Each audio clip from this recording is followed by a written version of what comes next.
പുതിയൊരു വീഡിയോയിലേക്ക് എല്ലാവർക്കും സ്വാഗതം. അങ്ങനെയല്ലേ നമ്മുടെ 3 month സ്റ്റഡി സ്ട്രാറ്റജി അതിൻ്റെ ഒരു പ്രയാണം അങ്ങനെ തുടർന്ന് പോയിക്കൊണ്ടിരിക്കുകയാണ്. അപ്പോൾ കൃത്യമായിട്ട് എല്ലാവരും ഫോളോ ചെയ്യുന്നുണ്ടാവും എന്ന് വിശ്വസിക്കുന്നു. പിന്നെ ആ ഒരു തുടങ്ങിയ ആ ഒരു ഊർജ്ജം ഇപ്പോഴും തുടർന്ന് പോയിക്കൊണ്ടിരിക്കട്ടോ. അത് ഒരിക്കലും നഷ്ടപ്പെടാതെ നിങ്ങൾ നോക്കുക. പിന്നെ പുതുതായിട്ട് വരുന്ന ആൾക്കാരുണ്ടെങ്കിൽ എന്ത് ചെയ്യുക, ഡേ 1 മുതൽ കൃത്യമായ ക്ലാസ് കണ്ട് വരിക. നമ്മുടെ ടെലഗ്രാം ചാനലിൽ ജോയിൻ ചെയ്യാത്ത ആൾക്കാർ അതിൽ ജോയിൻ ചെയ്യുക. അതിലാണ് നമുക്ക് എക്സാം ഒക്കെ ഉണ്ടാവുക. വേറെ വല്ല അപ്ഡേഷനൊക്കെ ഉണ്ടെങ്കിൽ ഞാൻ അതിലാണ് അറിയിക്കുക. ഓക്കെ, അപ്പോൾ സൺഡേ നിങ്ങൾക്ക് എക്സാം ഉണ്ടാവും. എല്ലാ സൺഡേ നിങ്ങൾക്ക് എക്സാം ഉണ്ടാവും കേട്ടോ. അപ്പോൾ ആ ഒരാഴ്ച എടുത്ത കാര്യങ്ങൾ ആയിരിക്കും ആ എക്സാമിന്. അപ്പോൾ അതെന്ത് ചെയ്യുക, കൃത്യമായിട്ട് എഴുതുക. നമുക്കല്ലേ നെഗറ്റീവ് എക്സാമൊക്കെ അടുപ്പിച്ച് നെഗറ്റീവൊക്കെ മാക്സിമം ഒഴിവാക്കാൻ വേണ്ടിയിട്ട് എന്ത് ചെയ്യുക, ഈ എക്സാം എഴുതി പ്രാക്ടീസ് ചെയ്യുക. ഓക്കെ, അപ്പോൾ അല്ലേ നമ്മുടെ ജനുവരി ഏകദേശം തീരാനായില്ലേ. ഇനി ഫെബ്രുവരി മാർച്ച് ഏപ്രിലിലെ എങ്ങനെ പോകുന്നു. അപ്പോൾ ഒരു ഏപ്രിൽ ലാസ്റ്റ് മുതൽ അങ്ങോട്ട് അല്ലെ മെയ് 1 മുതലായിരിക്കും നമുക്ക് എക്സാം ഉണ്ടാവുക. നമ്മുടെ പ്രധാന എക്സാമുകളൊക്കെ വരുന്നത്. അപ്പം എന്ത് ചെയ്യുക, അതിന് മുന്നേ എന്ത് ചെയ്യണം, നമ്മൾ പഠിച്ച് സെറ്റ് ആവണം അല്ലേ. നിങ്ങൾ ഈ 3 മാസം കൊണ്ട് എങ്ങനെയൊക്കെ പഠിച്ച് സെറ്റാക്കാൻ പറ്റുമെന്ന് ഞാൻ ശ്രമിക്കുന്നുണ്ട്. മാക്സിമം എൻ്റെ ഭാഗത്തു നിന്നുള്ള എല്ലാ കാര്യങ്ങളും നിങ്ങൾക്ക് ഉണ്ടായിരിക്കും കേട്ടോ. അപ്പം നിങ്ങൾ എന്ത് ചെയ്യുക, കൃത്യമായിട്ട് പഠിക്കുക മാത്രം ചെയ്തോളാം. എല്ലാ സപ്പോർട്ടുമായിട്ട് ഞാനുണ്ടാവും അല്ലേ. അപ്പോൾ നിങ്ങൾക്ക് ഈ ഒരു മൂന്ന് മാസം ഒന്ന് കഷ്ടപ്പെട്ട് കഴിഞ്ഞാലല്ലേ പിന്നീട് അങ്ങോട്ട് എന്താണ്, പിന്നെ റാങ്ക് ലിസ്റ്റ് വരുന്നത് നോക്കിയിരുന്നാൽ മാത്രം മതി അല്ലേ. ഓരോ ലിസ്റ്റിലെ അടിക്കടിക്കാവും വരിക. അപ്പോൾ ഓരോ ലിസ്റ്റിൽ നമ്മളെ പേരിങ്ങനെ കാണുമ്പോൾ ഉണ്ടാവുന്ന ഒരു സന്തോഷം ഉണ്ടല്ലോ, അത് നിങ്ങൾക്ക് പറഞ്ഞാൽ മനസ്സിലാവില്ല. നമ്മൾക്ക് ഒരുപാട് അനുഭവിച്ചിട്ടുള്ളതാണ്. ഒരു ലിസ്റ്റ് കഴിഞ്ഞ് അടുത്ത ലിസ്റ്റിലൊക്കെ ഇങ്ങനെ നമ്മുടെ പേരുകൾ ഇങ്ങനെ കാണുമ്പോൾ അല്ലേ, നമ്മൾ കഷ്ടപ്പെട്ടതിൻ്റെ ആ ഒരു റിസൾട്ടുകളാണ് അവിടെ കാണുന്നത്. ഓക്കെ, അപ്പം എന്ത് ചെയ്യുക, അതിന് വേണ്ടിയിട്ട് ഈ ഒരു 3 മാസം നിങ്ങൾ എന്ത് ചെയ്യുക, ഇതിന് വേണ്ടി മാത്രമായിട്ട് മാറ്റി വയ്ക്കുക. എല്ലാ സപ്പോർട്ടുമായിട്ട് ഞാനുണ്ടാവും. ഓക്കെ, അപ്പം നമുക്ക് ക്ലാസ്സിലോട്ട് കിടക്കാം അല്ലേ. അപ്പം ഇന്ന് നമ്മൾ നോക്കാൻ പോകുന്നത് നമ്മുടെ ഇന്ത്യൻ ജോഗ്രഫിയാണ് അല്ലേ. ഓക്കെ, അപ്പോൾ ഇന്ത്യൻ ജോഗ്രഫിയുടെ ഫസ്റ്റ് ക്ലാസ് നമ്മൾ എടുത്തു അല്ലേ. അപ്പോൾ ഇന്ത്യൻ ജോഗ്രഫിയാണ്, അത്യാവശ്യം വാസ്റ്റ് സിലബസ് ആണ്. നമ്മുടെ കേരള ജോഗ്രഫി പോലെയല്ല. ഓക്കെ, അപ്പം എന്താണ്, പല വീഡിയോസും കുറച്ച് ലെങ്ത് ഉണ്ടാവും. എന്നാലും ഇതൊക്കെ തീരത്തുള്ളൂ. ഓക്കെ, അപ്പം നിങ്ങൾ ലെങ്ത് ഉള്ള വീഡിയോസ് ആണെങ്കിൽ എന്ത് ചെയ്യുക അല്ലെ, പകുതിയായിട്ട് കാണുക. ആദ്യത്തെ ഒരു 30 മിനിറ്റ് കണ്ട ശേഷം അതിൻ്റെ കാര്യങ്ങൾ നോട്ട് എഴുതുക അല്ലെ, ഷോർട്ട് നോട്ട് എഴുതിയിട്ട് അത് പഠിക്കുക, അത് റിപ്പീറ്റ് ചെയ്ത് പഠിക്കുക. ഓക്കെ, അതിനുശേഷം എന്ത് ചെയ്യുക, അത് പഠിച്ച് ഉറപ്പ് വരുത്തിയ ശേഷം അടുത്ത ബാക്കി പാർട്ട് കാണുക. ഓക്കെ, അപ്പോൾ ബാക്കിയുള്ള ഒരു 30 മിനിറ്റ് ആണെങ്കിൽ അത് കണ്ടിട്ട് വീണ്ടും നോട്ട് എഴുതുക. അപ്പം അങ്ങനെ പഠിക്കുക. അല്ലാതെ ഒറ്റയടിക്ക് നിങ്ങൾക്ക് പഠിക്കാൻ ബുദ്ധിമുട്ടാണെങ്കിൽ എന്ത് ചെയ്യുക, ഇങ്ങനെ സ്പ്ലിറ്റ് ചെയ്ത് പഠിക്കുക. ക്ലിയർ അല്ലേ? അങ്ങനെയൊക്കെ തന്നെ പഠിക്കുക അല്ലേ. എല്ലാവരും അത്യാവശ്യം ഒന്ന് കഷ്ടപ്പെട്ടാൽ മാത്രമേ നമുക്ക് ഇതിൻ്റെ ഒരു കാര്യം ഉണ്ടാവുള്ളൂ. അല്ലാതെ നമ്മൾ ഒക്കെ പെട്ടെന്ന് എല്ലാം എന്താ പറയുക, വളരെ ഈസി ആയിട്ടൊക്കെ കിട്ടണമെന്ന് വിചാരിച്ചു കഴിഞ്ഞാൽ നടക്കൂല. എല്ലാവരും കഷ്ടപ്പെട്ടിട്ട് തന്നെയാണ് റാങ്ക് ലിസ്റ്റിലൊക്കെ എത്തിപ്പെട്ടിട്ടുള്ളത്. അപ്പം എന്ത് ചെയ്യുക, അതിന് വേണ്ടിയിട്ട് ശ്രമിക്കുക. ഓക്കെ, അപ്പോൾ നമുക്ക് ക്ലാസ്സിലോട്ട് കിടക്കാം. അപ്പോൾ ഫസ്റ്റ് അല്ലേ, നമുക്ക് ക്ലാസ്സിലോട്ട് കടക്കുന്നതിന് മുമ്പ് നമ്മുടെ ഇന്ത്യൻ ജോഗ്രഫിയുമായി ബന്ധപ്പെട്ടിട്ടല്ലേ നമ്മളൊരു ക്ലാസ് എടുത്തിട്ടുണ്ട്. അപ്പോൾ ആ എടുത്ത കാര്യങ്ങളൊക്കെ നിങ്ങൾ എല്ലാവരും കണ്ടിട്ടുണ്ടാവുന്നു, അല്ലെങ്കിൽ അതൊക്കെ പഠിച്ചിട്ടുണ്ടാവും എന്നൊക്കെ വിശ്വസിക്കുന്നു. നിങ്ങൾ ഒന്നും കൂടി അത് നിങ്ങളുടെ മൈൻഡ് സെറ്റിലേക്ക് വരാൻ വേണ്ടിയിട്ട് ഞാൻ ഒന്ന് റിവൈസ് ചെയ്തെടുത്ത് തരാം. അതൊക്കെ നിങ്ങളുടെ മൈൻഡിൽ ഉണ്ടെന്ന് ഉറപ്പ് വരുത്തുക കേട്ടോ. അപ്പോൾ അല്ലേ, നമ്മൾ ഫസ്റ്റായിട്ട് പഠിച്ചതല്ലേ ഇന്ത്യൻ ഭൂപ്രകൃതിയെ കുറിച്ചിട്ടാണ് പഠിച്ചതല്ലേ. അപ്പോൾ നമ്മൾ പഠിച്ചുല്ലേ ഇന്ത്യൻ ഭൂപ്രകൃതി എന്ന് പറഞ്ഞതല്ലേ, ഇന്ത്യ എന്ന് പറയുന്നത് എന്താണ്, പല ഭൂപ്രകൃതിയായിട്ട് വിഭജിച്ച് ഇങ്ങനെ കിടക്കുകയാണ്. അപ്പോൾ അതിൽ നമുക്കറിയാലേ എത്രയായിട്ട്, മെയിനായിട്ട് 5ആയിട്ടാണ് നമ്മൾ തരംതിരിച്ചിട്ടുള്ളത് അല്ലേ. അപ്പോൾ ഏറ്റവും മുകളിലല്ലേ, നമ്മൾ മുകളിലോട്ട് പോയി കഴിഞ്ഞാൽ ഇന്ത്യയുടെ ഒരു മാപ്പ് എടുത്തു കഴിഞ്ഞാൽ മനസ്സിൽ വന്നു കഴിഞ്ഞാലേ ഏറ്റവും മുകൾ ഭാഗമായിട്ടല്ലേ കാണുന്നതാണല്ലേ നമ്മുടെ വടക്ക് മുതൽ അങ്ങോട്ട് കിഴക്ക് ഭാഗത്തോട്ടായിട്ട് നീണ്ടു കിടക്കുന്ന ഉത്തര പർവ്വത മേഖലയുണ്ടല്ലേ. പിന്നെ അതിന് തൊട്ട് താഴെയായിട്ട് ആര് വരുന്നുണ്ട്, നമ്മുടെ ഉത്തര മഹാസമതലം വരുന്നുണ്ട്. പിന്നെന്താണ് അല്ലെ, നമ്മുടെ വടക്ക് പടിഞ്ഞാറ് അല്ലെ, വടക്ക് പടിഞ്ഞാറ് ഭാഗത്തോട്ടായിട്ട് ആര് കിടക്കുന്നുണ്ട് അല്ലെ, കുറച്ച് ഭാഗം മരുഭൂമിയായിട്ട് കിടക്കുന്നുണ്ട്. പിന്നെ അല്ലേ അവിടുന്ന് ഒരു പകുതി നമ്മുടെ ഇന്ത്യൻ ഭൂപടം എടുത്തു കഴിഞ്ഞാൽ അല്ലെ, പകുതിയിൽ നിന്ന് താഴോട്ടേക്ക് എന്താണ് നമ്മുടെ ഉപദ്വീപീയ പീഠഭൂമിയാണ് അല്ലെ. പിന്നെ അല്ലേ നമ്മുടെ രണ്ട് സൈഡും അല്ലെ, പടിഞ്ഞാറൻ ഭാഗവും അതുപോലെ കിഴക്കൻ ഭാഗവും എടുത്തു കഴിഞ്ഞാൽ രണ്ട് ഭാഗത്തും എന്താണ്, തീരപ്രദേശമാണ്. ഓക്കെ, ഇതൊക്കെ നിങ്ങൾക്ക് മനസ്സിൽ കിട്ടുന്നുണ്ടെന്ന് വിശ്വസിക്കുന്നു. ലാസ്റ്റിലെ നമ്മുടെ പടിഞ്ഞാറും കിഴക്കും ഭാഗത്തുള്ള രണ്ട് കടലുകളുണ്ട് അല്ലെ, അറബിക്കടലുണ്ട് അതുപോലെ ബംഗാൾ ഉൾക്കടലുണ്ട്. ആ അറബിക്കടലിലെ സ്ഥിതി ചെയ്യുന്ന ദ്വീപ സമൂഹത്തെ പറ്റി നമ്മൾ പറഞ്ഞില്ലേ, ലക്ഷദ്വീപ് അല്ലെ. നമ്മുടെ കേരളത്തിന്റെ പടിഞ്ഞാറ് തീരത്തുള്ള ദ്വീപ സമൂഹമാണ് ഏത്, ലക്ഷദ്വീപ് എന്ന് പറയുന്നത്. അതുപോലെ നമ്മുടെ കിഴക്ക് ഭാഗത്തോട്ട് പോയി കഴിഞ്ഞാൽ അവിടെ എന്തുണ്ട്, നമ്മുടെ ബംഗാൾ ഉൾക്കടലുണ്ട്. ഓക്കെ, ആ ബംഗാൾ ഉൾക്കടലിലും എന്തുണ്ട്, ഒരു ദ്വീപുണ്ട് അല്ലെ. ഏതാണത്, ആൻഡമാൻ നിക്കോബാർ ദ്വീപ്. ഇത്രയും കാര്യങ്ങളൊക്കെയാണ് നമ്മൾ കഴിഞ്ഞ ക്ലാസ്സിലെ ഭൂപ്രകൃതിയുമായി ബന്ധപ്പെട്ട് പറഞ്ഞ്. അതിന് മുന്നേ ഈ ഒരു ഉത്തരപർവ്വത മേഖലയെ കുറിച്ച് നമ്മൾ കുറച്ച് കാര്യങ്ങളൊക്കെ ഒന്ന് റിവൈസ് ചെയ്തെടുക്കാം. ഓക്കെ, അപ്പോൾ ഉത്തരപർവ്വത മേഖലയിലെ നമുക്കറിയാം ഒരുവിധം എല്ലാ എന്താണ് പർവ്വതനിരകളൊക്കെ കാണപ്പെടുന്നില്ലേ? പ്രധാനപ്പെട്ട എല്ലാ പർവ്വതനിരകളും അല്ലെങ്കിൽ ഉയരമേറിയ എല്ലാ പർവ്വതനിരകളൊക്കെ കാണപ്പെടുന്നത് എവിടെയാണ്? ഈ ഒരു ഉത്തരപർവ്വത മേഖലയിലാണ് അല്ലേ? നമ്മുടെ എവറസ്റ്റ് മുതൽ നന്ദാദേവി അതുപോലെ കാഞ്ചൻജംഗ തുടങ്ങിയ പർവ്വതനിരകളൊക്കെ എവിടെയാണ്? ഈ ഒരു ഉത്തരപർവ്വത മേഖലയിലാണ് അല്ലേ? അതുപോലെ തന്നെ അല്ലേ നമ്മുടെ സുഖവാസ കേന്ദ്രങ്ങളായ ഏതൊക്കെയുണ്ട്? സിംല, മണാലി, കുളു തുടങ്ങിയ സുഖവാസ കേന്ദ്രങ്ങളൊക്കെ എവിടെയുണ്ട്? നമ്മുടെ ഈ ഒരു ഉത്തരപർവ്വത മേഖലയിലാണ് സ്ഥിതി ചെയ്യുന്നത്. പിന്നല്ലേ നമ്മൾ പഠിച്ചിട്ടുണ്ട് അവിടുത്തെ പ്രധാന കൃഷികളെ പറ്റി പഠിച്ചു അല്ലേ? അവിടുത്തെ കാലാവസ്ഥയ്ക്ക് അനുയോജ്യമായ കൃഷികളാണ് അവിടെയുള്ളത് അല്ലേ? നമ്മുടെ കുങ്കുമപ്പൂ അതുപോലെ ബാർലി, ഉരുളൻകിഴങ്ങ്, പിന്നല്ലേ ആപ്പിള്, ഓറഞ്ച് തുടങ്ങിയതൊക്കെ എവിടെയാണ് കൃഷി ചെയ്യുന്നത്? ഈ ഒരു ഉത്തരപർവ്വത മേഖലയിലാണ്. ഓക്കെ, പിന്നല്ലേ നമ്മൾ നദികളുമായി ബന്ധപ്പെട്ടപ്പോൾ പറഞ്ഞതില്ലേ എല്ലാ പ്രധാന അല്ലേ നമ്മുടെ സിന്ധു, ഗംഗ, ബ്രഹ്മപുത്ര അല്ലെ പ്രധാന നദികളൊക്കെ ഉത്ഭവിക്കുന്നതും ഈ ഒരു മലനിരകളിൽ നിന്നാണ്. ഇത്രയും കാര്യങ്ങളൊക്കെ ക്ലിയർ അല്ലേ? പിന്നല്ലേ തൊട്ട് താഴോട്ട് വന്നു കഴിഞ്ഞാൽ അവിടെ എന്താണ് വരുന്നത്? ഉത്തര മഹാസമതലമാണ് അല്ലെ? ഉത്തര മഹാസമതലം എങ്ങനെയാണ് രൂപപ്പെട്ടതെന്നൊക്കെ നമ്മൾ പഠിച്ചിട്ടുണ്ട് അല്ലേ? അതായത് ഉത്തരപർവ്വത മേഖലയിൽ നിന്ന് ഒഴുകി വരുന്ന പ്രധാന നദികളിലെ അത് വഹിച്ചു കൊണ്ടുവരുന്ന അവസാദങ്ങൾ അല്ലെ ഇവിടെ ഈ ഒരു സമതലത്തിലേക്ക് എത്തുമ്പോൾ എന്താണ് അവിടെ നിക്ഷേപിക്കുകയാണ് അല്ലെ? ആ നിക്ഷേപണ ഫലമായിട്ട് രൂപപ്പെട്ടിട്ടുള്ള ഒരു താഴ്വരയാണ് എന്ത്? ഉത്തര മഹാസമതലം എന്ന് പറയുന്നത് അല്ലെ? അപ്പൊ എന്താണ് ഇവിടെ ധാരാളം എക്കൽ മണ്ണാണ് അല്ലെ അവർ വഹിച്ചു കൊണ്ടുവരുന്നത്? എക്കൽ നിക്ഷേപിച്ചുണ്ടായ ഒരു സമതലമാണ് ഉത്തര മഹാസമതലം എന്ന് പറയുന്നത്. അതുകൊണ്ടാണ് അല്ലെ എക്കൽ മണ്ണൊക്കെ ധാരാളം കാണപ്പെടുന്നത് എവിടെയാണെന്ന് ചോദിച്ചാൽ ഈ ഒരു ഉത്തര മഹാസമതലത്തിലാണ്. ഓക്കെ, ഈ ഒരു എക്കൽ മണ്ണിനെ കുറിച്ച് പറഞ്ഞാലല്ലേ എന്താണ് നമ്മുടെ കൃഷിക്ക് ഏറ്റവും അനുയോജ്യമായ മണ്ണാണ് എക്കൽ മണ്ണ് എന്ന് പറഞ്ഞു അല്ലേ? അതുകൊണ്ട് തന്നെ ധാരാളം അല്ലെ കൃഷിയൊക്കെ നടക്കുന്നത് എവിടെയാണ്? ഈ ഒരു ഉത്തര മഹാസമതലത്തിലാണ്. അതുകൊണ്ടാണ് നമ്മുടെ അല്ലെ ഇന്ത്യയുടെയൊക്കെ ഭക്ഷ്യ കലവറ എന്നൊക്കെ പറയുന്നത് എന്തിനെ? ഈ ഒരു ഉത്തര മഹാസമതലത്തെ കുറിച്ച് പറയുന്നത്. ഓക്കെ, അവിടുത്തെ പ്രധാന കൃഷികൾ എന്തൊക്കെയാന്ന് ചോദിച്ചാൽ എന്തൊക്കെയാണ് അല്ലെ? നമ്മുടെ പ്രധാന ഭക്ഷ്യവിളകളായ അല്ലെ ഗോതമ്പ് അതുപോലെ നെല്ല് തുടങ്ങിയ എല്ലാ തരം ഭക്ഷ്യവിളകളും എവിടെ കൃഷി ചെയ്യുന്നുണ്ട്? ഈ ഒരു ഉത്തര മഹാസമതലത്തിൽ കൃഷി ചെയ്യുന്നുണ്ട്. ഓക്കെ, പിന്നല്ലേ നമ്മൾ താഴോട്ട് വന്നു കഴിഞ്ഞാൽ മരുഭൂമിയെ കുറിച്ചിട്ട് പറഞ്ഞു അല്ലേ? മരുഭൂമിയിൽ എന്താണ് അല്ലെ അവിടെ കുറച്ച് വരൾച്ച അനുഭവപ്പെടുന്ന സ്ഥലമാണ് അല്ലെ? അവിടെ എന്താണ് കൃഷിക്ക് അനുയോജ്യമായ സ്ഥലമല്ല എങ്കിലും എന്താണ് നമുക്ക് ജോവർ, ബജ്ര പോലെയുള്ള വിളകളൊക്കെ അവിടെ കൃഷി ചെയ്യാം അല്ലെ? ജലസേചന സൗകര്യം ഉപയോഗിച്ചുകൊണ്ട് നമുക്ക് അവിടെ കൃഷി ചെയ്യാൻ പറ്റും അല്ലെ? അതിനൊന്നും അത്ര വെള്ളം ആവശ്യമില്ലാത്ത കൃഷികളാണ്. അവിടെയും കൃഷി നടക്കുന്നുണ്ട്. ഓക്കെ, ദെൻ നമ്മൾ താഴോട്ട് വന്നു കഴിഞ്ഞാൽ ഉപദ്വീപീയ പീഠഭൂമിയെ കുറിച്ച് പറഞ്ഞു അല്ലെ? ഉപദ്വീപീയ പീഠഭൂമിയെ കുറിച്ചിട്ടില്ലേ അവിടെ എന്താ മെയിൻ ആയിട്ട് അവിടെ ധാതുക്കളുടെ കലവറയാണെന്നൊക്കെ പറഞ്ഞു അല്ലേ? അതുകൊണ്ടാണല്ലേ ആ ഒരു ഉപദ്വീപീയ പീഠഭൂമിയെ നമ്മൾ എന്ത് പറയുന്നത്? എന്താ പറയുന്നത്? ധാതുക്കലവറ എന്ന് വിളിക്കുന്നത് അല്ലെ? പിന്നല്ലേ ഉപദ്വീപീയ പീഠഭൂമിയിലും എന്തുണ്ട്? ഒരുപാട് മലനിരകളൊക്കെ ഉണ്ട് അല്ലെ? നമ്മുടെ വിന്ധ്യ, സത്പുര അതുപോലെ ആരവല്ലി തുടങ്ങിയ പർവ്വത നിരകളൊക്കെ ഇവിടെ ഉണ്ട് നമ്മുടെ ഉപദ്വീപീയ പീഠഭൂമിയിലുണ്ട്. അവിടെ നിന്നും ധാരാളം നദികളൊക്കെ ഉത്ഭവിക്കുന്നുണ്ട്.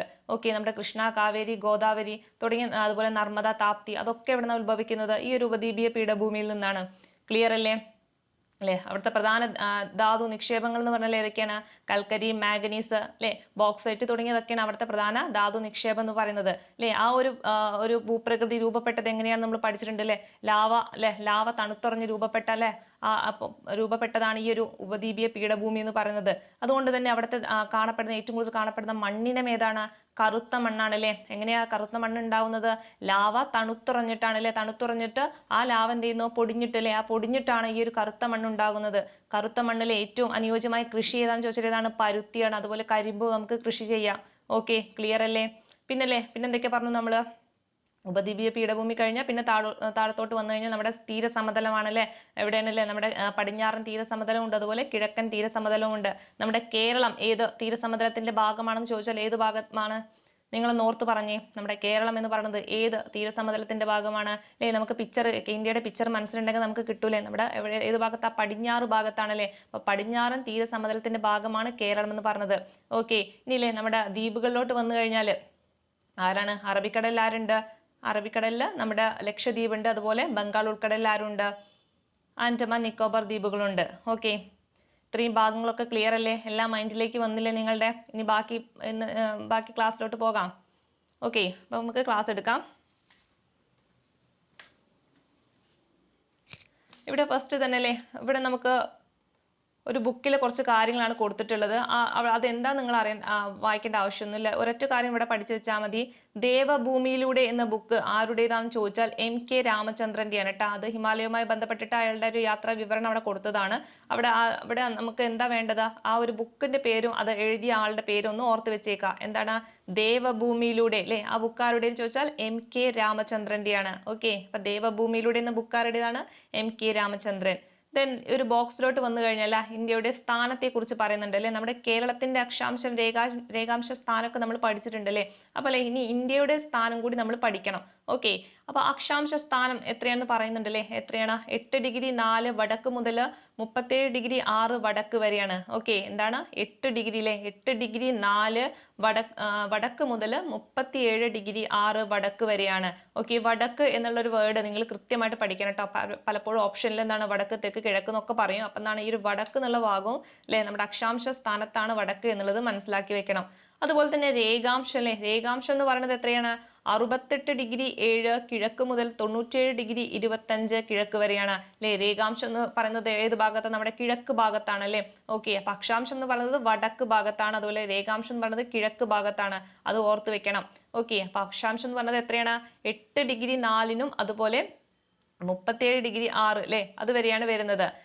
രേഖാംശം ആണെങ്കിലോ 68°7 കിഴക്ക് മുതൽ 97°25 കിഴക്ക് വരെയാണ്. ക്ലിയർ അല്ലേ? ദെൻ ഇന്ത്യൻ ഉപദ്വീപിനെ പറ്റിയിട്ട് പറയുന്നുണ്ട് അല്ലെ. എന്താണ് ഇന്ത്യൻ ഉപദ്വീപ് എന്ന് പറഞ്ഞാൽ? ആ പിക്ചർ കണ്ടാൽ നിങ്ങൾക്ക് മനസ്സിലാവും ഇന്ത്യൻ ഉപദ്വീപ് എന്ന് പറഞ്ഞാൽ എന്താണ് അല്ലെ. ഈ ഒരു 3 ഭാഗവും സമുദ്രത്താൽ ചുറ്റപ്പെട്ട് കിടക്കുന്ന ആ ഒരു ഭൂപ്രകൃതിയാണ് എന്ത് പറയുന്നത്? ഇന്ത്യൻ ഉപദ്വീപ് എന്ന് പറയുന്നത്. ക്ലിയർ അല്ലേ? 3 വശങ്ങളും സമുദ്രത്താൽ ചുറ്റപ്പെട്ട ഭൂവിഭാഗമാണ് എന്താ? ഉപദ്വീപ് എന്ന് പറയുന്നത്. ഓക്കെ, ദെൻ നെക്സ്റ്റ് അല്ലേ നമ്മുടെ ആദ്യത്തെ ഭൂപ്രകൃതിയായ ഉത്തരപർവ്വത മേഖലയിലെ ഒന്നും കൂടി എന്ത് ചെയ്യണം, അവർ ഡീപ്പായിട്ടാണ് പഠിക്കാൻ നമുക്ക് തന്നിട്ടുള്ളത്. ഈ ഭാഗത്തു നിന്നാണ് ധാരാളമായിട്ടുള്ള ക്വസ്റ്റ്യൻസ് ഒക്കെ ചോദിക്കാറുള്ളത്. PSCയുടെ ഇഷ്ടപ്പെട്ട ഒരു മേഖല കൂടിയാണ് ഈ ഒരു എന്താണ് ഭൂപ്രകൃതി എന്ന് പറയുന്നത്. അപ്പൊ എന്ത് ചെയ്യാം, നന്നായിട്ട് മനസ്സിലാക്കി പഠിക്കുക കേട്ടോ. ഓരോ കാര്യങ്ങൾ അതൊക്കെ എവിടേക്കാണെന്ന് മനസ്സിലാക്കി വെച്ച് കഴിഞ്ഞാൽ നമുക്ക് എന്താണ് ചോദ്യം ചോദിച്ചാൽ നമുക്ക് പെട്ടെന്ന് ഉത്തരം കിട്ടും. ക്ലിയർ അല്ലേ? ആദ്യം നമുക്ക് എന്ത് ചെയ്യാം, ഈ ഒരു പിക്ചർ മനസ്സിലേക്ക് കൊണ്ടുവരാം. ഓക്കെ, ഇത് നമ്മുടെ ഇന്ത്യയുടെ അല്ലെ ഏറ്റവും മുകൾ ഭാഗത്തെയാണ് കാണിച്ചിട്ടുള്ളത് അല്ലെ. ഇവിടെ ജമ്മു കാശ്മീർ ഉണ്ട്, ഇവിടുന്ന് ഇങ്ങോട്ട് അല്ലെ വടക്ക് പടിഞ്ഞാറ് ഭാഗം, പിന്നെ അതുപോലെ ഇങ്ങോട്ട് പോകുന്ന കിഴക്ക് ഭാഗം അല്ലെ, കിഴക്കൻ സംസ്ഥാനങ്ങളൊക്കെ ഇവിടെ കാണിക്കുന്നുണ്ട്. ഓക്കെ, അപ്പൊ നമുക്ക് നോക്കാം പ്രധാനപ്പെട്ടിട്ടുള്ള കാര്യങ്ങൾ. ഇവിടെ നിന്ന് അങ്ങോട്ട് തുടങ്ങിക്കഴിഞ്ഞാലേ ഇവിടെ എന്തുണ്ട്, ഒരു സുലൈമാൻ അല്ലെ, സുലൈമാൻ എന്ന് പറയുന്ന ഒരു മലനിര അല്ലെ ഇങ്ങനെ പോകുന്നുണ്ട്.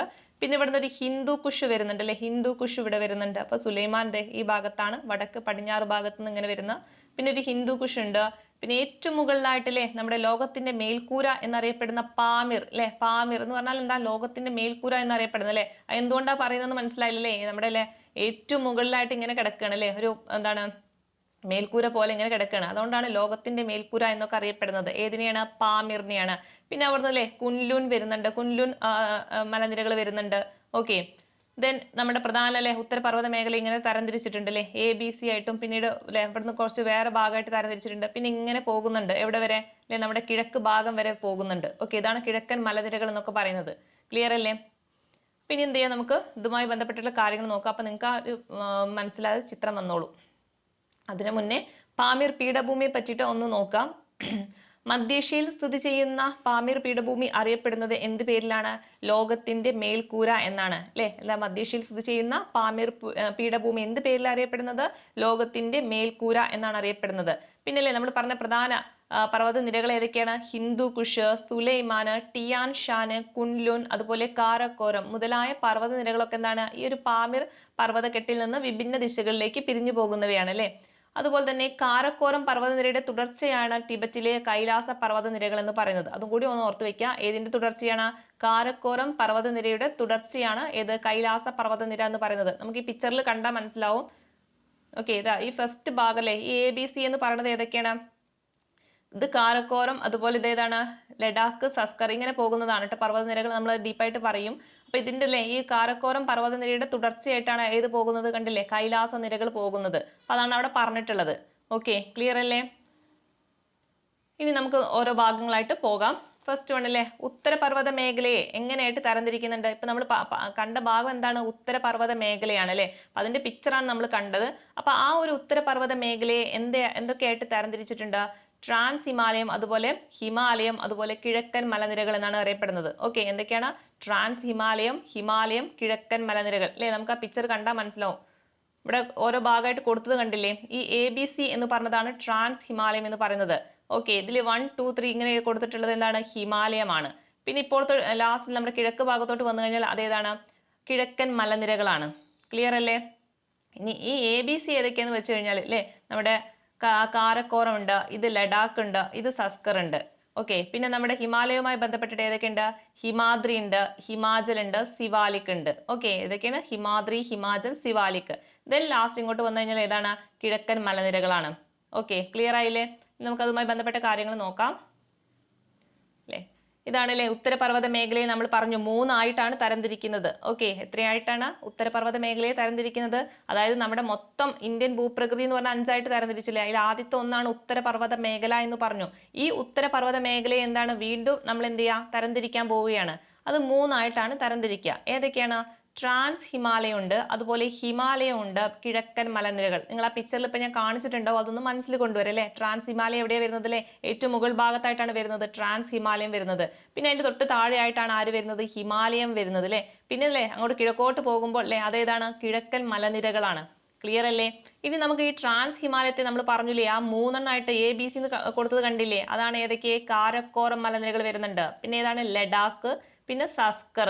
ക്ലിയർ അല്ലേ? അപ്പൊ ട്രാൻസ് ഹിമാലയത്തിന്റെ ഭാഗമാണ് ഏതൊക്കെ?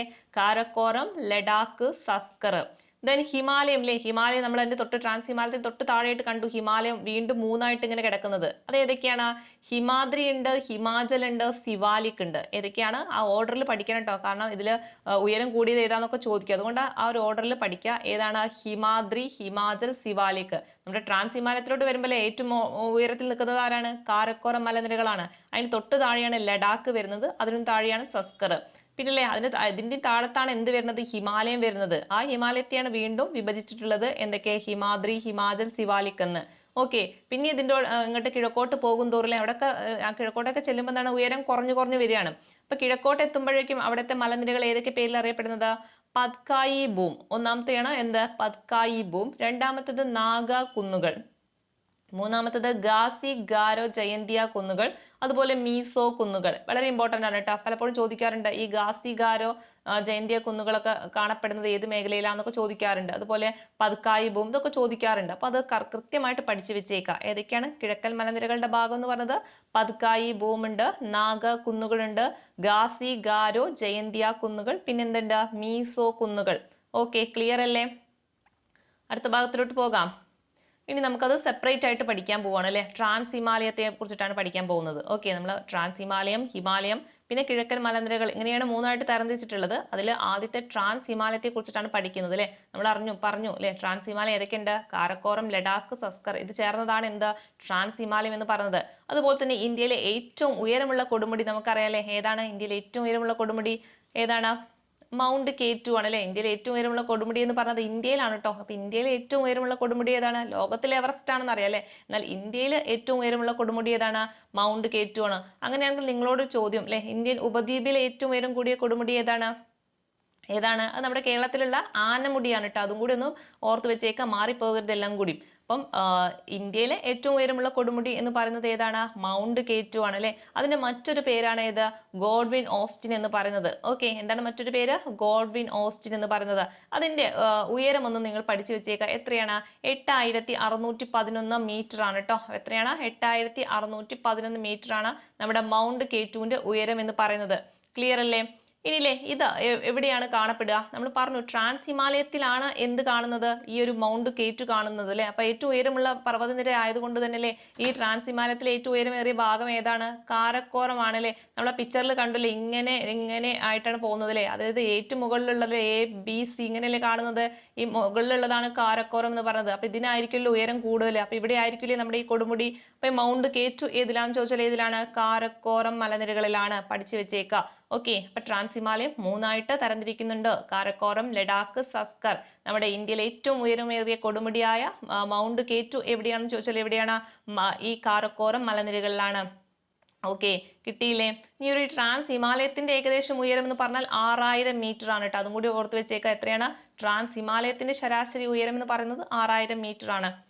ദെൻ ഇനി നമ്മൾ രണ്ടാമത്തെ പാർട്ടിലോട്ട് പോവുകയാണ് അല്ലെ? ട്രാൻസ് ഹിമാലയം കഴിഞ്ഞ തൊട്ട് താഴെ ആരൊക്കെ വരുന്നുണ്ട്? ഹിമാലയം വരുന്നുണ്ട്. ഓക്കെ, ട്രാൻസ് ഹിമാലയം, ഹിമാലയം, പിന്നെയാണ് എന്ത്? കിഴക്കൻ മലനിരകൾ വരുന്നത്. അപ്പൊ ട്രാൻസ് ഹിമാലയത്തിന് താഴെയുള്ള ഹിമാലയത്തെ കുറിച്ചിട്ടാണ് നോക്കാൻ പോകുന്നത് അല്ലെ? നമ്മുടെ ഹിമാലയം എങ്ങനെയാണ് കിടക്കുന്നത്?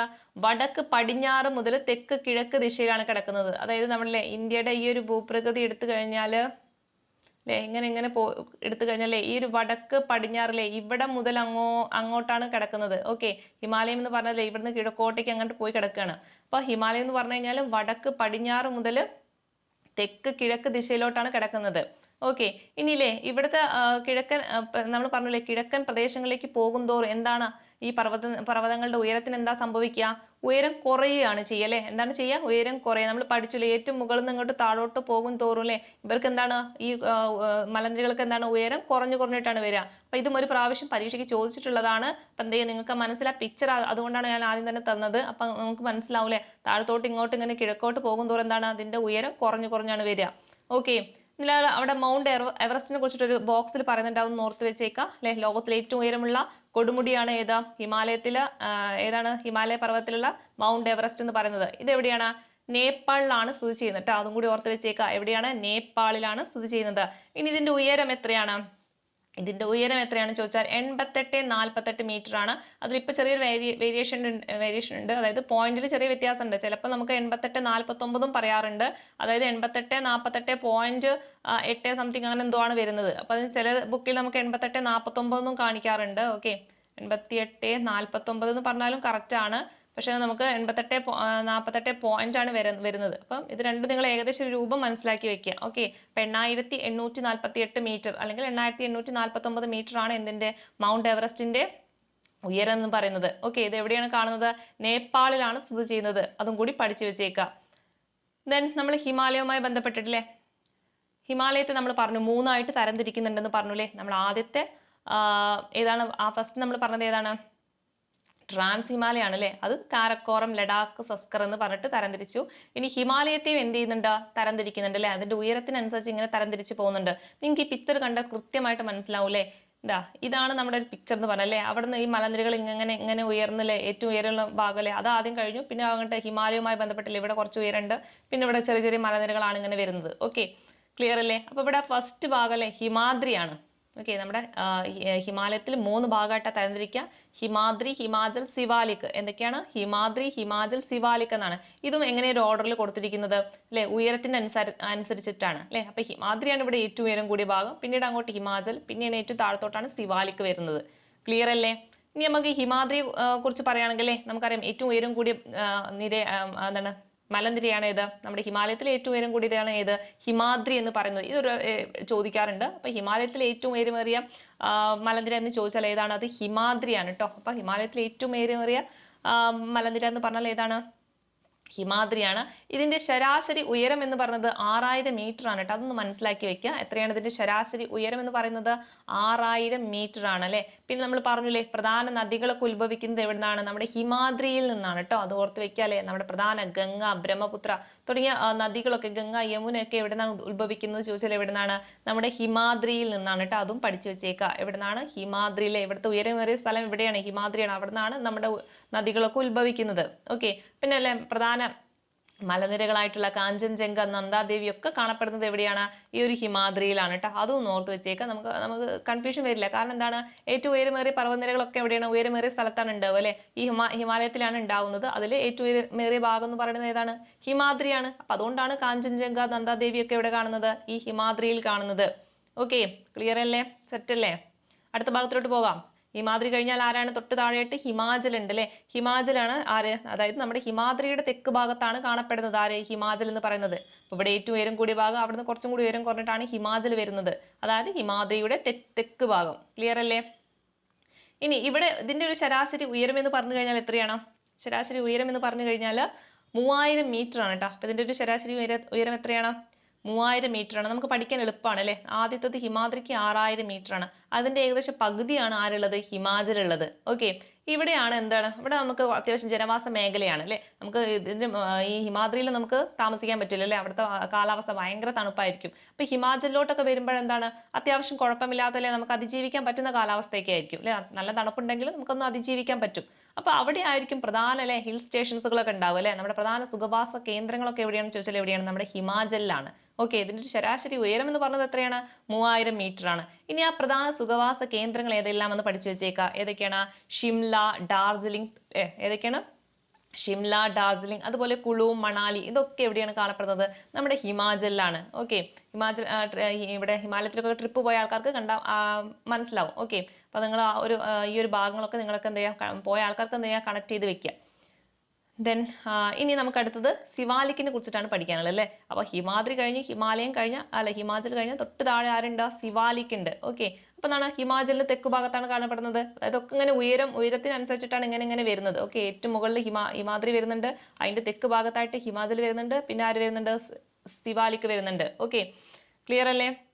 ഇതിന്റെ ഉയരം എന്ന് പറഞ്ഞാൽ ഏകദേശം നമുക്കിത് കൃത്യമായിട്ട് പഠിക്കേണ്ട ആവശ്യമില്ല, എന്നൊന്ന് ഓർത്ത് വെച്ചാൽ മതി. 1220 മീറ്റർ ആണ്. അതായത് ആദ്യത്തേതൊന്ന് ഓർത്ത് വെക്കുക അല്ലെ. ഹിമാദ്രിയുടേത് 1000 ആണ്, അല്ല 6000 ആണ് അല്ലെ. അതിന്റെ പകുതിയാണ് ഹിമാചലിൽ വരുന്നത്, അതിന്റെയും ഏകദേശം പകുതിയാണ് എവിടേക്ക് വരുന്നത്? സിവാലിക്കിലേക്ക് വരുന്നത്. ഓക്കെ, ഇനി ഹിമാലയൻ നദികളെ ഈ പർവ്വതനിരയെ മുറിച്ചുകൊണ്ട് ഒഴുകുന്നതിനാൽ പലയിടങ്ങളിലും ഇതിന് തുടർച്ച നഷ്ടപ്പെടുന്നു. ഓക്കെ, ഇവിടെ എത്തുമ്പോൾ എന്താണ്? നദികൾ എന്തായിരുന്നു? അതിന്റെ സ്പീഡൊക്കെ കുറയൂലേ, ഏകദേശം ഒരു താഴ്വര പോലെ ആകും. അപ്പൊ എന്താണ്? ഇവിടുന്ന് അവർക്ക് പലയിടങ്ങളിൽ അതിന്റെ തുടർച്ച നഷ്ടപ്പെടും. ഇനി ഇവിടുത്തെ പ്രധാന ഒരു സവിശേഷതയാണ് ഡൂണുകളൊക്കെ കാണപ്പെടുന്നു. ഓക്കെ, നീളമേറിയതും വിസ്തൃതമായ താഴ്വരകൾ കാണപ്പെടുന്നു. ഇവയാണ് എന്ത് പറയുന്നത്? ഡൂണുകൾ എന്ന് പറയുന്നത്. ഈ ഡെറാഡൂൺ എന്ന് പറയുന്നത് എന്താണ്? ഇതിനൊരു ഉദാഹരണമാണ്. അപ്പൊ ചോദിക്കാറുണ്ട് ഡൂണുകൾ കാണപ്പെടുന്ന മേഖല ഏതാണെന്ന് ചോദിക്കാറുണ്ട്. ഏതാണത്? സിവാലിക് ആണ്. ഓക്കെ, അപ്പൊ ഡൂണുകൾ കാണപ്പെടുന്ന മേഖല ഏതാണ്? സിവാലിക് ആണ്. ക്ലിയർ അല്ലേ? ഇത്രയും അടുത്ത ഭാഗങ്ങൾ ക്ലിയർ അല്ലേ? അടുത്ത ഭാഗത്തിലോട്ട് പോകാം. അടുത്തത് നമുക്ക് പ്രധാന ചുരങ്ങളെ പറ്റി, ഇതുമായി ബന്ധപ്പെട്ടിട്ടില്ലേ ചുരങ്ങളെ പറ്റി പഠിക്കാനുണ്ട്. ഇതും എപ്പോഴും ചോദിക്കുന്ന ഒരു മേഖലയാണ് ചുരങ്ങൾ. എന്തായാലും ഒരു ക്വസ്റ്റ്യൻസ് നിർബന്ധമായിട്ട് ഉണ്ടാവുന്ന ഒരു മേഖല കൂടിയാണ് ചുരങ്ങൾ എന്ന് പറയുന്നത്. ഒന്ന് പഠിച്ചു വെച്ചേക്കുക. ഏതൊക്കെയാണ് പ്രധാന ചുരങ്ങൾ? ഒന്നല്ലേ ലിപുലേക്ക് ചുരം അല്ലെ. എന്താണ് ലിപുലേക്ക് ചുരം? ആരൊക്കെ തമ്മിലാണ് ബന്ധിപ്പിക്കുന്നത്?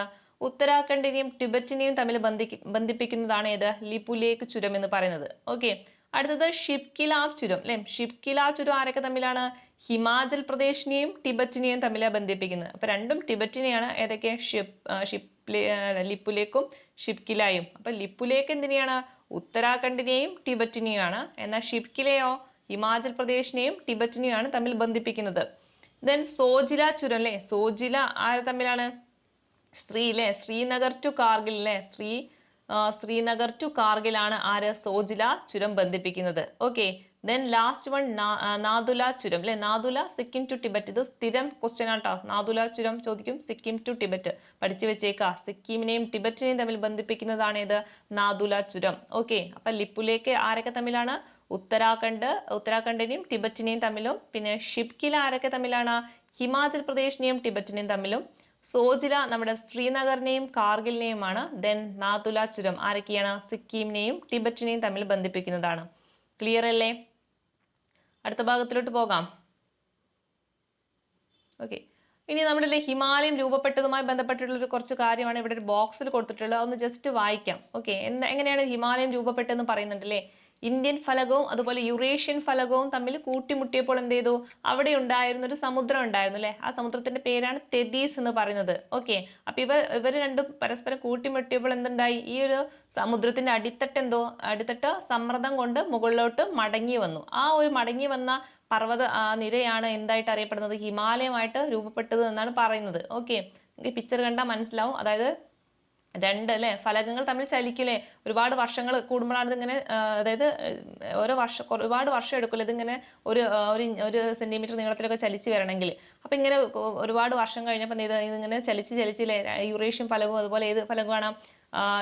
ഇന്ത്യൻ ഫലകവും തമ്മിൽ എന്ത് ചെയ്തു? അങ്ങ് കൂട്ടിമുട്ടി. അപ്പൊ കൂട്ടിമുട്ടിയപ്പോൾ എന്ത് സംഭവിച്ചു എന്ന് വെച്ച് കഴിഞ്ഞാൽ അവിടെ എന്തുണ്ടായിരുന്നു? ഒരു സമുദ്രം ഉണ്ടായിരുന്നു. ആ സമുദ്രമാണ് തെതീസ് എന്ന് പറയുന്നത്. ഇത് കൂട്ടിമുട്ടതിന്റെ ഫലമായിട്ട് എന്ത് സംഭവിച്ചു അല്ലെ? ആ ഒരു സമ്മർദ്ദത്തിൽ ആ ഒരു തെതീസിന്റെ അടിത്തട്ട് എന്ത് ചെയ്തു? അങ്ങോട്ട് മുകളിലോട്ട് പോയി അല്ലെ. ആ സമ്മർദ്ദം കൊണ്ട് അത് മുകളിലോട്ട് മടങ്ങി വന്നു. ആ മടങ്ങി വന്ന് നിൽക്കുന്നതാണ് ഇന്ന് കാണുന്ന ഹിമാലയം എന്നൊക്കെയാണ് ഇവരുടെ ശാസ്ത്രജ്ഞന്മാരൊക്കെ കണ്ടെത്തിയിട്ടുള്ളത്. ഓക്കെ, അപ്പൊ അതൊന്ന് മനസ്സിലാക്കി വെക്കാം. ഇനി നമ്മളിപ്പോ ഏതൊക്കെ പഠിച്ചു? ട്രാൻസ് ഹിമാലയം പറഞ്ഞു, ഹിമാലയം പറഞ്ഞു. ഇനി നമ്മൾ പറഞ്ഞില്ലേ കിഴക്കോട്ട് പോകുന്നല്ലേ ഒരു മലനിര ഉണ്ടല്ലേ, കിഴക്കൻ മലനിരകൾ എന്ന് പറഞ്ഞില്ലേ.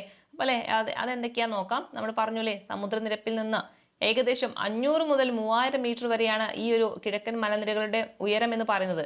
ഇതിന് വേറൊരു പേരും കൂടി പറയും. അതാണ് ഒന്ന് പഠിച്ചു വെച്ചേക്കുക. പൂർവാചൽ എന്നും പറയും. ഓക്കെ, എന്താ പറയാ? പൂർവാചൽ എന്നും പറയും. ക്ലിയർ അല്ലേ? അതും കൂടി ഓർത്ത് വെച്ചേക്കുക കേട്ടോ. പിന്നെ നമുക്കിവിടെ പഠിക്കാനുള്ളത് ഇതൊക്കെ പിന്നെ നമ്മൾ റിപ്പീറ്റ് ചെയ്ത് പറഞ്ഞ കാര്യങ്ങൾ തന്നെയാണ്. നമുക്ക് ജസ്റ്റ് ആ പറഞ്ഞ കാര്യങ്ങളൊന്ന് റിവൈസ് ചെയ്ത് വരാം അല്ലെ. അവിടുത്തെ പ്രധാന നമ്മുടെ ഈ ഭാഗത്തുള്ള പ്രധാന കൃഷികളെ പറ്റിയിട്ടൊക്കെ പറയുന്നത് അല്ലെ. ഉരുളക്കിഴങ്ങ്, ബാർലി, കുങ്കുമപ്പൂ, ആപ്പിൾ, ഓറഞ്ച് അല്ലെ. പിന്നെ തേയിലൊക്കെ ഇവിടെ കൃഷി ചെയ്യാറുണ്ട്. അല്ലെ? ഇന്ത്യയിൽ ഏറ്റവും കൂടുതൽ തേയില ഉൽപ്പാദിപ്പിക്കുന്നത് എവിടെയാണ് ചോദിച്ചാൽ എവിടെയാണ്? അത് ആസാം മലനിരകളിലാണ് അല്ലെ? നമുക്കറിയാം ഏറ്റവും കൂടുതൽ തേയില ഉൽപ്പാദിപ്പിക്കുന്നത് എവിടെയാണ്? ആസാം മലനിരകളിലാണ്. പിന്നെ അടുത്തത് ഉത്തരപർവ്വത മേഖലയുടെ പ്രാധാന്യം. ഇത് നമ്മൾ മുന്നേ ക്ലാസ്സിൽ എടുത്തതാണ്. അവിടെയും അത് റിപ്പീറ്റ് ചെയ്ത് വന്നിട്ടുണ്ട്. അതെന്താ അല്ലെ? ആ ഒരു പർവ്വതം കൊണ്ടുണ്ടാവുന്ന ഗുണങ്ങളല്ലേ നമ്മൾ പറഞ്ഞു, മൺസൂൺ കാറ്റുകൾ തടഞ്ഞു നിർത്തുന്നു അല്ലെ? അവിടെ നിന്നുള്ള ആക്രമണങ്ങളൊക്കെ ഒഴിവാക്കാനൊക്കെ എന്താണ് ഈ ഒരു ഉത്തരപർവ്വത മേഖല നമുക്ക് പ്രാധാന്യം ഏറിയതാണ് അല്ലെ? അപ്പൊ അത് നമ്മൾ റിപ്പീറ്റ് ചെയ്ത് പറയുന്നില്ല. അതൊക്കെ നമ്മൾ വായിച്ച കാര്യങ്ങൾ തന്നെയാണ്. പിന്നെ നമുക്ക് നോക്കാനുള്ള നദികളുമായി ബന്ധപ്പെട്ട് കുറച്ച് കാര്യം പഠിക്കാനുണ്ട്. പ്രധാനപ്പെട്ട നദികളും അവയുടെ ഉദ്ഭവവും അതിന്റെ പതനവും അതിന്റെ പ്രധാന പോഷക നദികളും വളരെ ഇമ്പോർട്ടന്റ് ആയിട്ടുള്ള ഒരു ഭാഗമാണ് കേട്ടോ. ഇതൊന്ന് ചോദ്യം ചോദിക്കും. ഓക്കെ, ഇതൊന്ന് എന്തായാലും ഒരു ചോദ്യം മസ്റ്റ് ആണ് കേട്ടോ. അപ്പൊ അതെന്ത് ചെയ്യാം, കൃത്യമായിട്ട് പഠിക്കാം. നമ്മൾ പറഞ്ഞില്ലേ ഹിമാലയൻ നദികൾ എന്ന് പറയുന്നത് ഏതൊക്കെയുണ്ട്?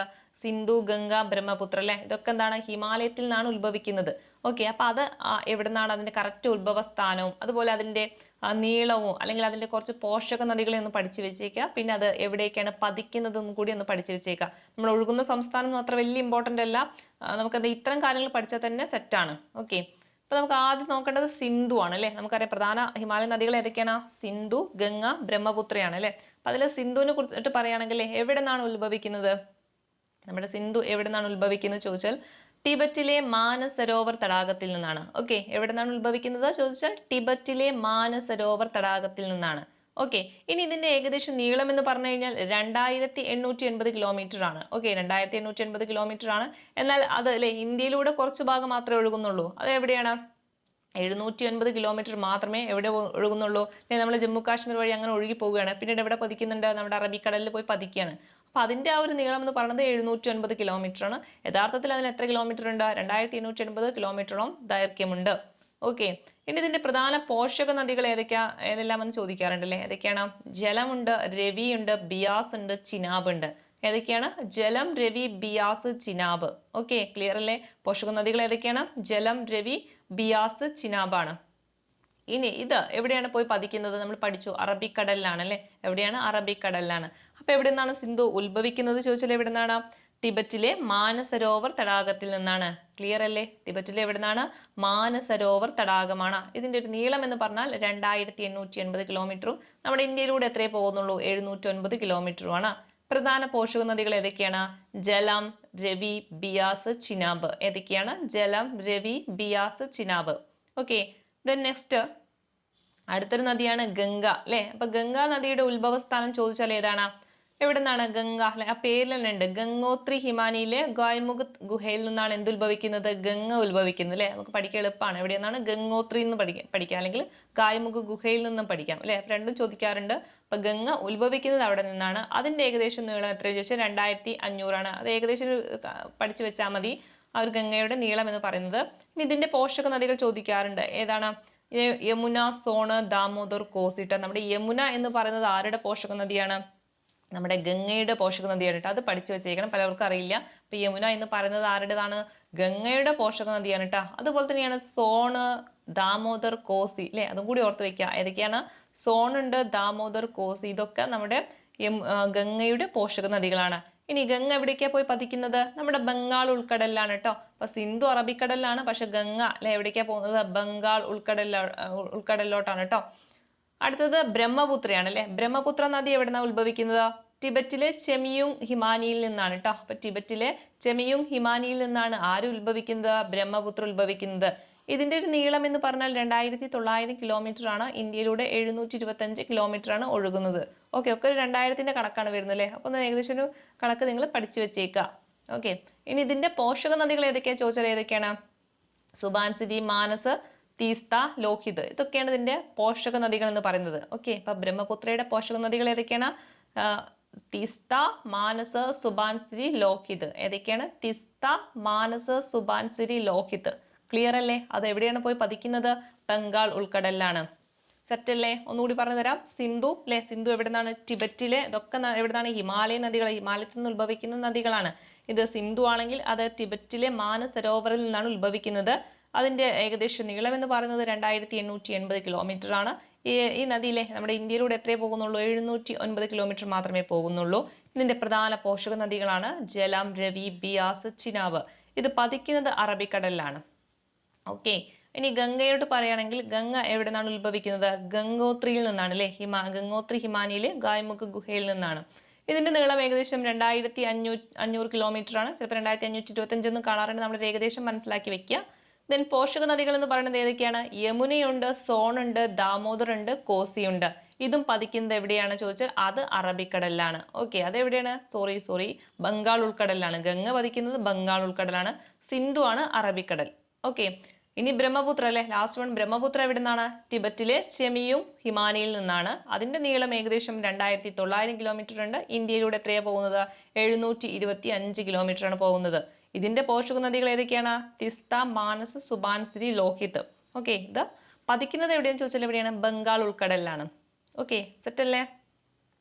റിപ്പീറ്റ് ചെയ്ത് പഠിക്കട്ടോ, അങ്ങനെ തന്നെ നമുക്ക് പഠിച്ചെടുക്കാൻ പറ്റുള്ളൂ.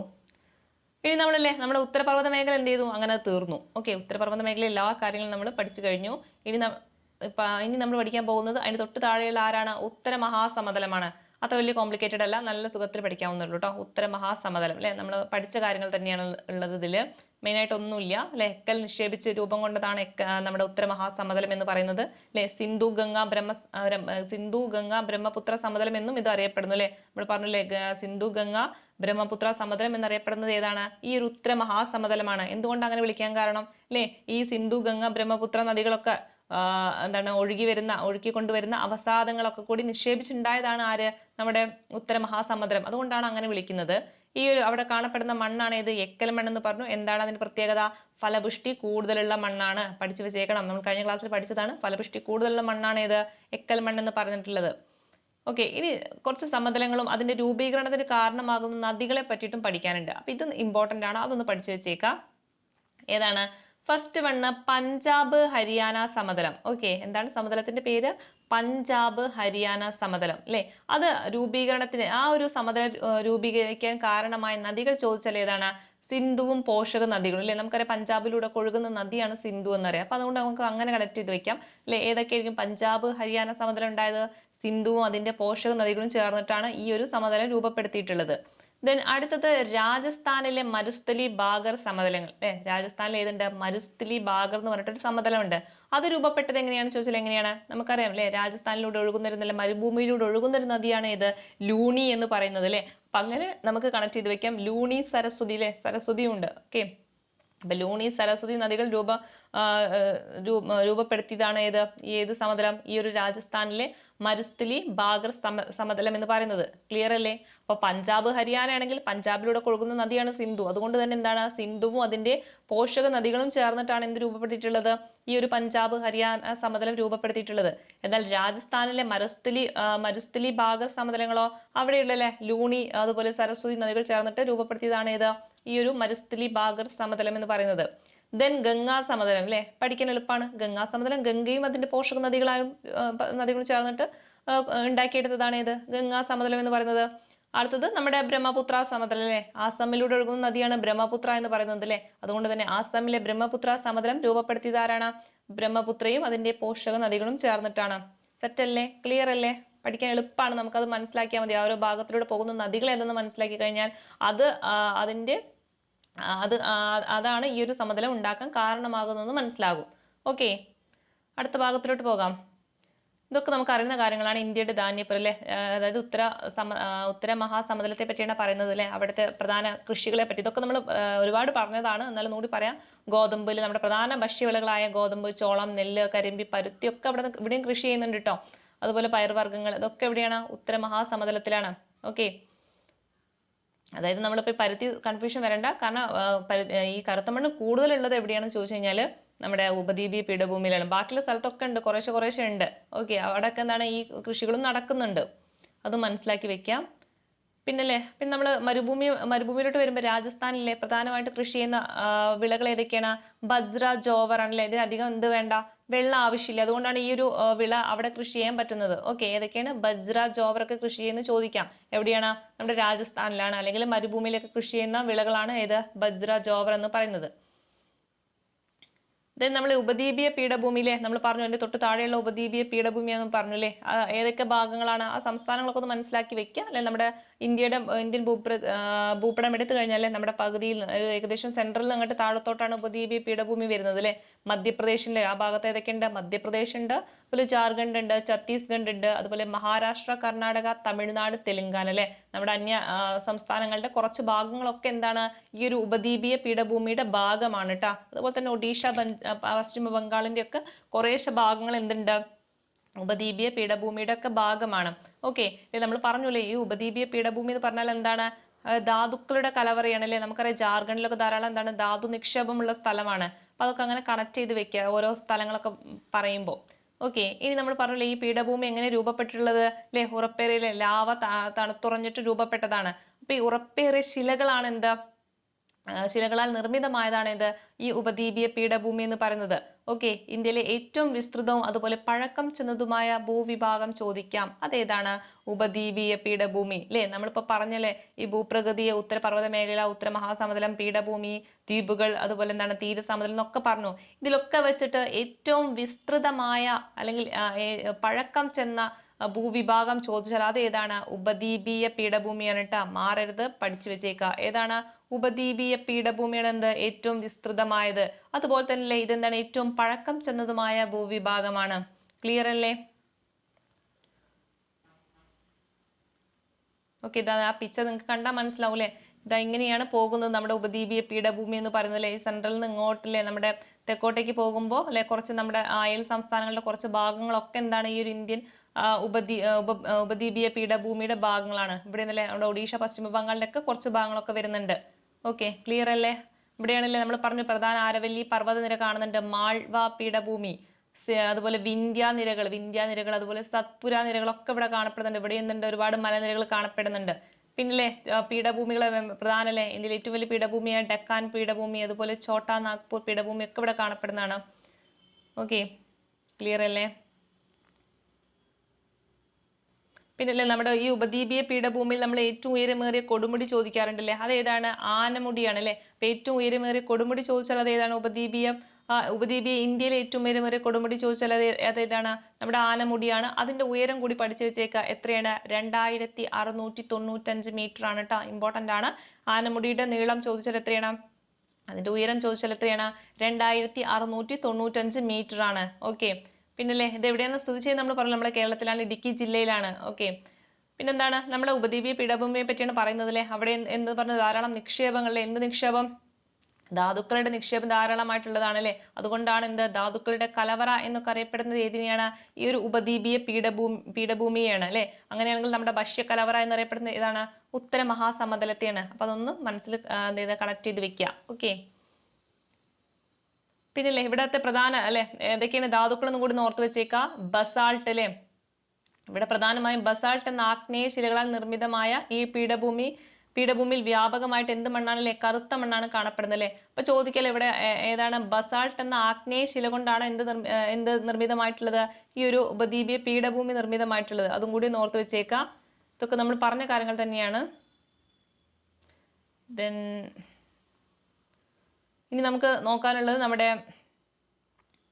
ഉപദ്വീപീയ അല്ലെ ഇവിടെ നിന്ന് ഉത്ഭവിക്കുന്ന പ്രധാന നദികളെ കുറിച്ചിട്ടാണ്. ഉപദ്വീപീയ പീഠഭൂമിയിൽ നിന്ന് ഉത്ഭവിക്കുന്ന പ്രധാന നദികൾ. ഇതും വളരെ ഇമ്പോർട്ടന്റ് ആണ്, ചോദിക്കാറുണ്ട്. ഇതിന്റെ പോഷക നദികളാണ് വളരെ ഇമ്പോർട്ടന്റ്. ഇതിന്റെ നീളം നമുക്ക് പഠിക്കേണ്ട ആവശ്യമൊന്നുമില്ല. ഇത് ഇതുവരെ നിങ്ങൾ ചോദിച്ച് കണ്ടിട്ടില്ല, ഇത് അത്ര ഇമ്പോർട്ടന്റ് അല്ല. ഓക്കെ, ഇതിൽ നമ്മൾ പ്രധാനമായിട്ട് നോക്കേണ്ടത് നദികളും അതിന്റെ ഉത്ഭവ സ്ഥാനവും അതിന്റെ പോഷക നദികളും അത് പതിക്കുന്നതും കേട്ടോ.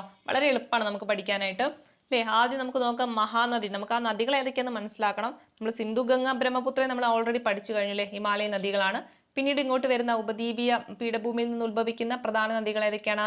മഹാനദി ഉണ്ട്, ഗോദാവരി ഉണ്ട്, കൃഷ്ണ, കാവേരി, നർമ്മദ, അതുപോലെ താപ്തി അല്ലെ. ഇതൊക്കെയാണ് നമ്മുടെ പ്രധാനപ്പെട്ടിട്ടുള്ള ഉപദ്വീപീയ നദികൾ എന്ന് പറയുന്നത്.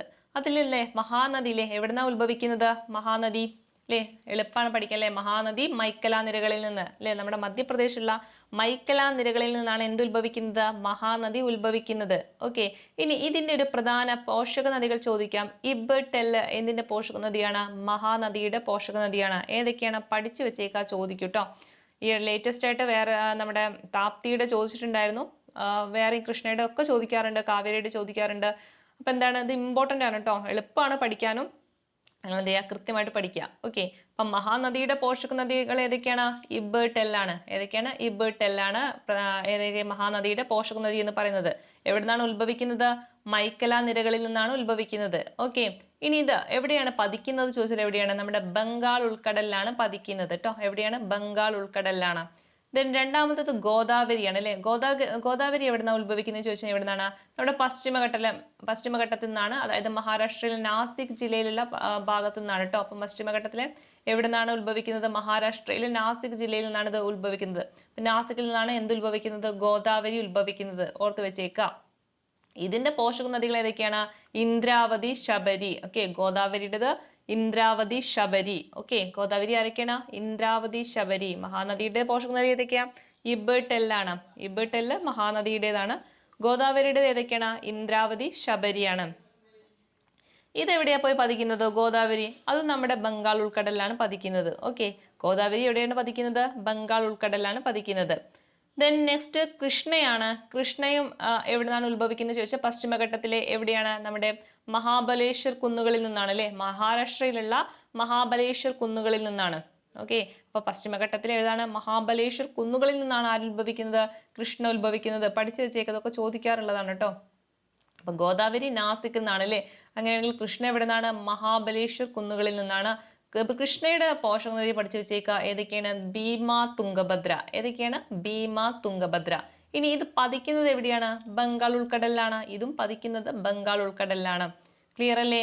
ദെൻ നെക്സ്റ്റ് കാവേരിയാണ്. കാവേരി എവിടുന്നാണ് ഉത്ഭവിക്കുന്നത്? നമ്മുടെ പശ്ചിമഘട്ടത്തിലെ ബ്രഹ്മഗിരി നിരകളിൽ നിന്നാണ് അല്ലെ. കർണാടകയിലുള്ള ബ്രഹ്മഗിരി നിരകളിൽ നിന്നാണ് നമ്മുടെ കാവേരി ഉത്ഭവിക്കുന്നത്. ഓക്കെ, ഇതിന്റെ പോഷക നദികൾ ഏതൊക്കെയാന്ന് ചോദിച്ചാൽ കബനി, അമരാവതിയാണ്. ഏതൊക്കെയാണ്? കബനി, അമരാവതി. ക്ലിയർ അല്ലേ? പഠിച്ചു വെച്ചേക്കട്ടോ. അമരാവതി ഒക്കെ ഏതിന്റെ പോഷക നദിയാന്ന് ചോദിച്ചിട്ടുണ്ട്. കാവേരിയുടേതാണ്. ഇനി ഇത് പതിക്കുന്നത് എവിടെയാണെന്ന് ചോദിച്ചാൽ എവിടെയാണ്? ബംഗാൾ ഉൾക്കടലിലാണ്. എവിടെ നിന്നാണ്? ഇതുവരെ നമ്മൾ ആരെ കുറിച്ചിട്ടാണ് പറയുന്നത്? മഹാനദി ആണെങ്കിലും ഗോദാവരി ആണെങ്കിലും കൃഷ്ണയാണെങ്കിലും കാവേരി ആണെങ്കിലും ഒക്കെ പതിക്കുന്നത് നമ്മുടെ ബംഗാൾ ഉൾക്കടലിലാണ്. എവിടെയാണ് ബംഗാൾ ഉൾക്കടല്? നമ്മുടെ ഇന്ത്യയിലെ കിഴക്കൻ ഭാഗത്താണ് അല്ലെ. അപ്പൊ ഇതൊക്കെ പോയി പതിക്കുന്നത് എവിടെയാണ്? ബംഗാൾ ഉൾക്കടലിലാണ്. ദെൻ നർമ്മദ അല്ലെ. നർമ്മദ എവിടെ നിന്നാണ് ഉത്ഭവിക്കുന്നത് ചോദിച്ചാൽ മൈക്കല നിരകളിൽ നിന്നാണ്. എവിടെ നിന്നാണ്? മൈക്കല നിരകളിൽ നിന്നാണ്. അത് പഠിച്ചു വെച്ചേക്കാം അല്ലെ. നർമ്മദ, മൈക്കല നിരകള്. ഓക്കെ, അപ്പൊ മഹാനദി എവിടെ നിന്നാണ്? അതും മൈക്കല നിരകളാണ് കേട്ടോ. അപ്പൊ രണ്ടെണ്ണം മൈക്കല നിരകളാണ്. സ്ഥലം മാത്രമേ മാറുന്നുള്ളൂ. അപ്പൊ നർമ്മദയും എവിടെ നിന്നാണ്? മൈക്കല നിരകളാണ്. ഇതിന്റെ പോഷക നദിയാണ് ഏതൊക്കെ? ഹിരണഭഞ്ജൻ. ഏതൊക്കെയാണ്? ഹിരണഭഞ്ജനാണ് എന്തിന്റെ? നർമ്മദയുടെ പോഷക നദികൾ എന്ന് പറയുന്നത്. ദെൻ ലാസ്റ്റ് വൺ താപ്തിയാണ്. ഏതാണ്? ലാസ്റ്റ് വൺ താപ്തിയാണ്. എവിടെ നിന്നാണ് ഉത്ഭവിക്കുന്നത്? മുൾത്തായ് അല്ലെ. മുൾത്തായ് പീഠഭൂമിയിൽ നിന്നാണ്. എവിടെയാണ്? മധ്യപ്രദേശിലെ മുൾത്തായ് പീഠഭൂമിയിൽ നിന്നാണ് ഉത്ഭവിക്കുന്നത്? താപ്തി ഉത്ഭവിക്കുന്നത്. ക്ലിയർ അല്ലേ? അതിന്റെ പോഷക നദികൾ ഏതൊക്കെയാണ്? അനർഗിർന. അതാണ് ഇത് ചോദിച്ചിട്ടുണ്ടായിരുന്നു. അനർഗിർന എന്തിന്റെ പോഷക നദിയാണ്? താപ്തിയുടെ പോഷക നദിയാണ്. ഓക്കെ, ഇത് പതിക്കുന്നത് അല്ലെ. നർമ്മദയും താപ്തിയും പതിക്കുന്നത് അറബിക്കടലിലാണ്. പഠിച്ചു വെച്ചേക്കാം അല്ലെ. പ്രധാന നദികൾ ഏതൊക്കെയാണ് അല്ലെ? നമ്മുടെ അറബിക്കടലിൽ പതിക്കുന്ന പ്രധാന നദികൾ ഓർത്ത് വെച്ചേക്കാം. നമ്മുടെ നർമ്മദ, താപ്തി ഉണ്ട്. അതുപോലെ നമ്മുടെ പെരിയാർ എവിടെയാണ്? അറബിക്കടലിലാണ് പതിക്കുന്നത്.